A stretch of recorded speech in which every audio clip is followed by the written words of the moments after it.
Pendant toute cette semaine, Florent, le chef des âmes sœurs à Mans, nous a régalé. On s'occupe de la dernière recette de cette semaine, le dessert, et il est parti sur des nems au chocolat.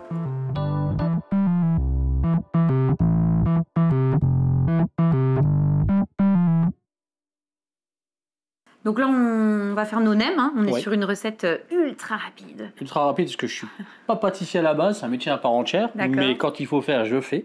Et là, tu es resté sur un classique qui fonctionne bien, du chocolat. Du chocolat, ça, on est encore dans la saison où il fait encore un peu frais. Et en plus, avec un bon chocolat, on a pris un Yangbo 68% d'Afrique de l'Ouest. Donc là, c'est une préparation que tu as faite. C'est une ganache, en fait, qu'on va tout simplement avec, mettre dans nos nems. C'est ça, avec tout simplement 200 g de crème. Oui.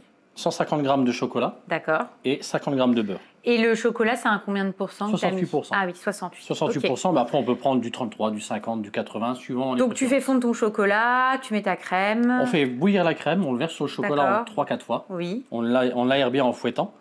Et à la fin, on rajoute le beurre et on mixe avec un mixeur traditionnel à la maison ou nous avec les têtes plongeantes. D'accord. Pour vraiment aérer la ganache. Et quand on va avec la après, tu le mets sous poche et ça au frais et on l'utilise quand on a besoin, un dressage minute. D'accord. On le fait combien de temps à l'avance, autant que ça prenne? C'est quoi, 2 heures? Ouais, 2 heures à l'avance, c'est bien. Par contre, il ne faut pas faire les nems trop en avance parce que sinon, la ganache va détremper la pâte, ça va la percer et on n'aura pas un bon résultat. Donc tu prépares ta ganache et puis là, au moment du dressage, c'est ce qu'on va faire. Hein, on utilise, donc là, c'est de la pâte philo. Beaucoup tu veux quelque chose de très léger. Très léger et beaucoup plus fine que la feuille de brique. Parce que la feuille de brique a tendance à beaucoup trop boire la graisse, tandis que celle-ci non.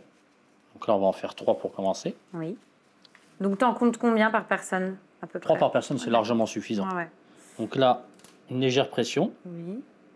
On laisse 3-4 bons centimètres de chaque côté pour pouvoir faire le pliage. D'accord. Et donc ça, c'est un dessert que tu as au restaurant? Pas encore. Du coup, comme je l'ai fait pour l'émission, je pense qu'elle sera là à la carte au mois de mars ou avril. Après, pour le pliage, donc on rabat les deux bords. On plie. Pas besoin de mettre d'eau, de beurre pour coller. Et on roule. Tiens, je vais le faire avec toi. Donc, délicatement, mais tout en serrant. Ouais, l'idée, c'est quand même de bien faire resserrer. quelque chose d'assez serré. Pas que ça perce sur le côté. Et après, tu roules. Voilà, on roule en serrant bien sur le côté. Bon, la particularité, on va quand même le dire, de la pâte philo, ça reste très fragile. Hein. C'est ça. Il ne faut pas les laisser trop. Voilà, si on la laisse sur une table et qu'on en a pas mal à faire, toujours poser un linge légèrement humidifié dessus. Donc voilà, là, on a nos 3 nems. Et on va pouvoir après directement faire la cuisson. Donc là, hop, on va les passer dans l'huile. C'est ça, donc délicatement, on les pose sur une araignée ou sur un écumoire. Et on les pose en bas de friture à 180 degrés. Donc on les matche un peu. C'est pas grave au pliage, après on reverra. D'accord. On les repliera.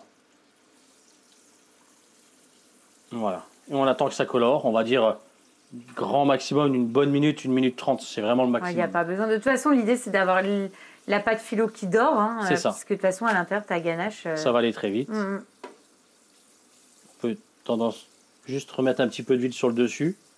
On va attendre que ça dort bien parce qu'il n'y a rien de plus désagréable que de la pâte philo qui n'est pas cuite. Autant manger du papier. Et ben voilà, c'est cuit. Donc c'est bon. On va les dresser et puis goûter. Là, on va laisser encore un petit peu refroidir parce que c'est extrêmement chaud. D'accord. Le temps de préparer, après préparer l'assiette, ça va aller très vite. On va les disposer dessus. Donc ce qu'on peut faire, c'est aussi un petit peu, pour refaire ressortir, casser un peu les couleurs, tremper juste un petit peu dans le sucre glace. Ça, on alterne les côtés.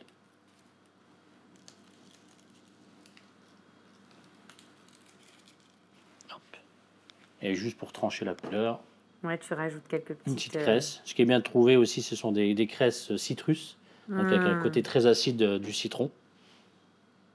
Et voilà. Des fois, il n'y a pas besoin de beaucoup plus pour un dessert. On va à l'essentiel, 2 ingrédients. Ouais, c'est vrai que c'est top. On peut préparer un petit peu d'avance quand on a des invités, et c'est pratique après à mettre en place. On y va, on goûte? On y va, on goûte. Alors, tu m'as donné des couverts, est-ce que tu penses que c'est mieux qu'il faut que je coupe? Je pense que pour les nems, il n'y a pas de bonne solution. D'accord. Croquer dedans ou couper. Ouais, attends, regarde, on va la jouer. Ah oui, parce que ça coule bien et tout. Tu manges pas? Si. J'attends que tu te brûles avant moi. Ah, d'accord, ok. C'est trop bon. En fait, j'avais déjà fait des nems au chocolat, j'en avais déjà mangé. Le chocolat était plus épais. Là, on a vraiment l'impression, tu sais, que c'est limite du chocolat chaud. Là, je vois qu'il coule bien, donc il faudra que je serve en assiette creuse. Bon. C'est excellent. Non, c'est une valeur sur chocolat. Avec la pâte philo, c'est vrai que c'est tout fin. Donc, on est vraiment sur quelque chose, pour le coup, qui n'est pas si bourratif que ça. Tu as une sensation de légèreté. Donc non, c'est top, je valide. Bah, merci beaucoup Florent pour ton accueil. Merci beaucoup à vous. C'était très sympa. Écoute, on a beaucoup aimé, donc bah, on reviendra. Avec plaisir. Si ça te va. Ah bah nous, ça nous va toujours. On n'a pas l'intention de bouger, donc on est là.